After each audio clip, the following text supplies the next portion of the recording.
What's good, fam? While editing episode 25, I realized that I know most of the players in this league, but it's highly probable that you don't, since I usually just focus on the games as a whole.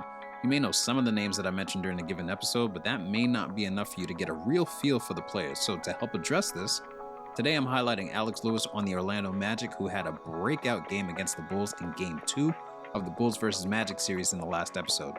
Now during that game, he had 26 points, 3 boards, 8 assists, and a steal while shooting 55% from the field. And on the season, Alex averaged roughly 13 points, 2 boards, 5 assists, and a steal on 46% shooting overall and 37% from beyond the arc. So after today's highlights, I'll provide more details about Alex if you're interested in learning more.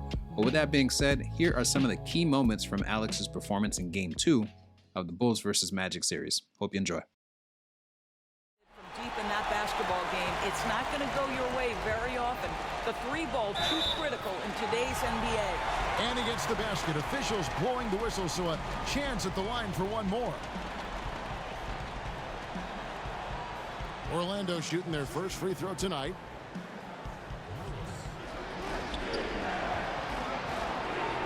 Poked away. Here's Lewis. That one falls, his second basket of the game. No cover. Ryan the pass to Harper. Outside for Lewis.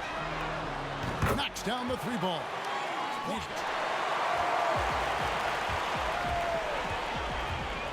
Here's Lewis. 6 for 10 with that shot going in. That's a good game for a lot of guys. Every team looking to get easy ones.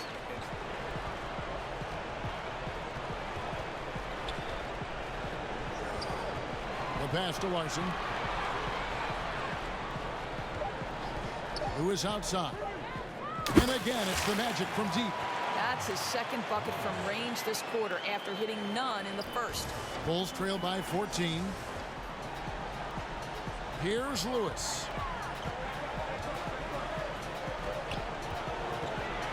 He lobs it up. Oh, phenomenal alley-oop slam there. They are taking advantage of a team that looks lost out there. By 12. Here's Lewis. Lost contact on the shot, and now a three-point play chance as he'll head to the line. Haven't we seen that a few times today, guys? I mean, their defense. Chicago now. Magic knocking down the tray. It's stolen by Labissiere. And now running up the court. Lewis pushing it up. And just willing to take. Here's Bottoms. Some nice ball movement by the Magic. Shot clock at 6. Here's Lewis. And he banks in the layup. Lewis has got 26. Yeah, they're going to have a nice little run. He had the 1-3, but that was back in the first half. Harper kicks to Lewis. Inside, Flores lays it up and banks it in.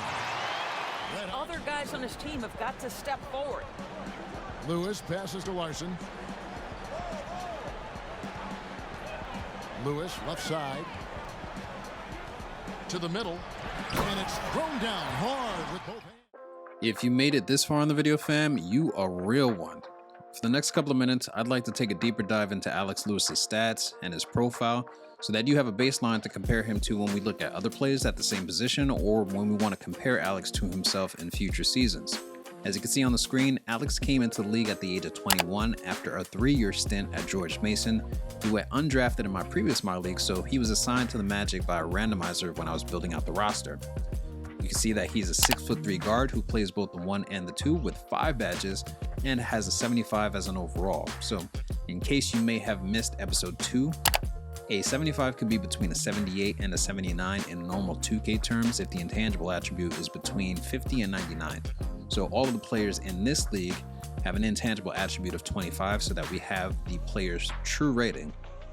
I did this because if you're looking at the gameplay, oftentimes you get frustrated when you see somebody that may be at 85 overall or above, but they're playing in a way that doesn't suit the overall. So I know this is tied to not just the overall, but it's also tied to the tendencies. And so at the very minimum, I wanted to be able to set the expectation of how players are and how they'll be able to produce on the field based on the overall, so I reduced the intangibles as the first option with the expectation that if they are truly going to get better, over time that overall will increase to where it could actually get up to a 99 without having to be capped unnecessarily.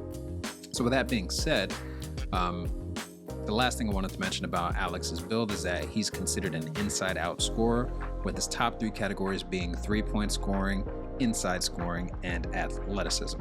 Now, as it relates to the badges, Alex has a total of 5 badges, as I think I mentioned before, 2 of which are finishing badges, which are bronze acrobat and bronze consistent finisher. And then he also has 1 shooting badge, which is a bronze steady shooter. And then finally, he has 2 playmaking badges, which are bronze flashy passer and bronze pass fake maestro.